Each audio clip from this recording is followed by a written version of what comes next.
Hey, how's it going, guys? Angel of the Night here. We are back again with another viewer battle, and today's battle is versus OZ, or Oscarbolt, from the Snowpoint Temple Community. And of course, you can see he's going to lead off here with a Miraidon and an Iron Leaves. Meanwhile, I'm going to come in with a Zapdos and a Crocodile. Now, my Crocodile does have the Intimidate ability, which is going to be able to drop the attack stat of the two opposing Pokemon. And of course, with Miraidon onto the field, it activates the Hadron Engine and also the Quark Drive of the Iron Leaves. Now, interesting enough, the actual Miraidon has an Electric Seed, which is going to be able to boost up some defensive stats. So that actually might pose to be a problem to my Crocodile here onto the field.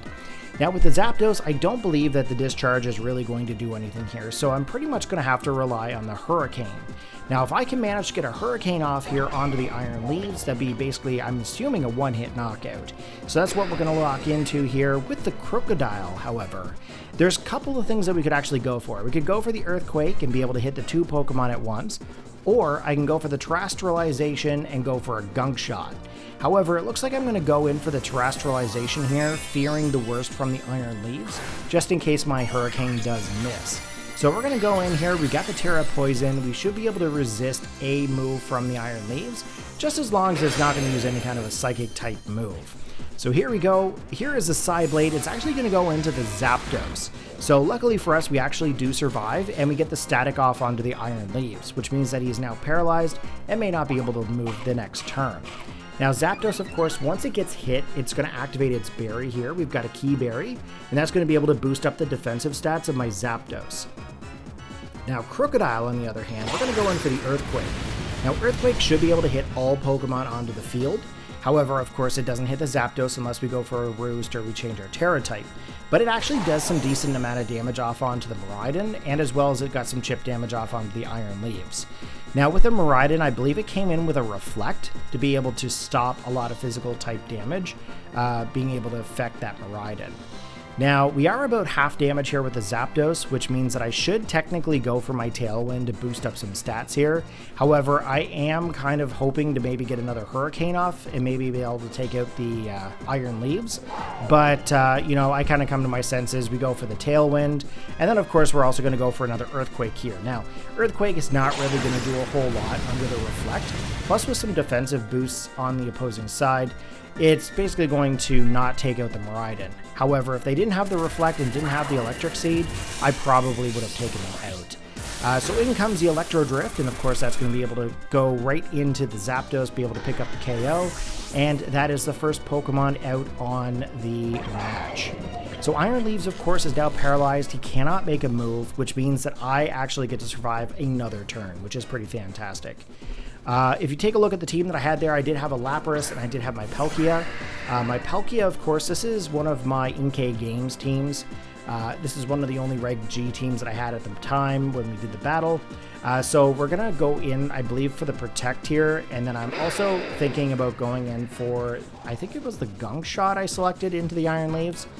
Realistically, I wish I kind of went for an EQ here, be able to pick up a KO off on that Miraidon, but I think the Iron Leaves was a bigger threat to me at the time. Now, of course, we did go for the Protect, so we shouldn't take any kind of damage from Miraidon this turn, so we should be okay in this situation. So there's the Protect. No damage can come to us here unless you're an Urshifu. Yeah, I always goof that up.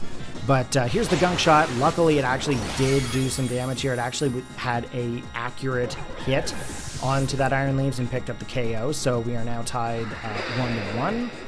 And we're going to lose a little bit of Life Orb damage here, if I'm not mistaken.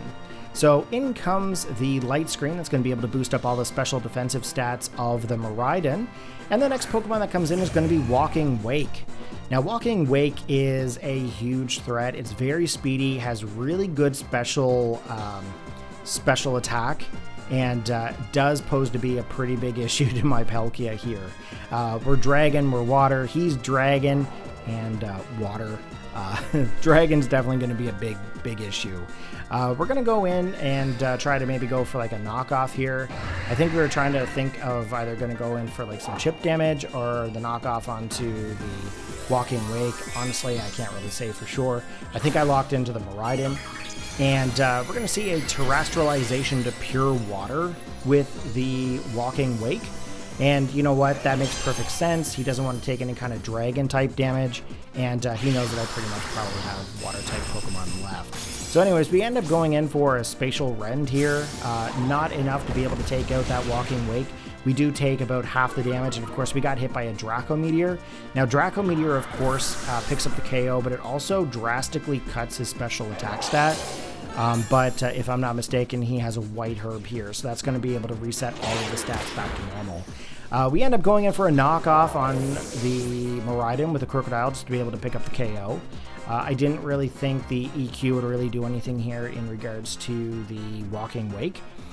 So the last Pokemon that I have on my team is going to be a Lapras. Now Lapras, of course, is a Water Ice type Pokemon, and the next Pokemon on the opposing side is going to be Iron Boulder.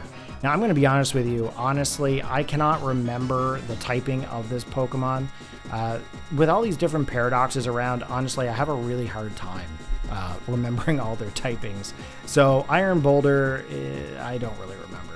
So anyways, we are going to go in and lock in with some attacks here. Here's the Mighty Cleave into the Lapras. That actually takes us down to 45 HP, and here is the Hydro Steam, and that is going to be able to pick up, I believe, the KO off onto the Crocodile.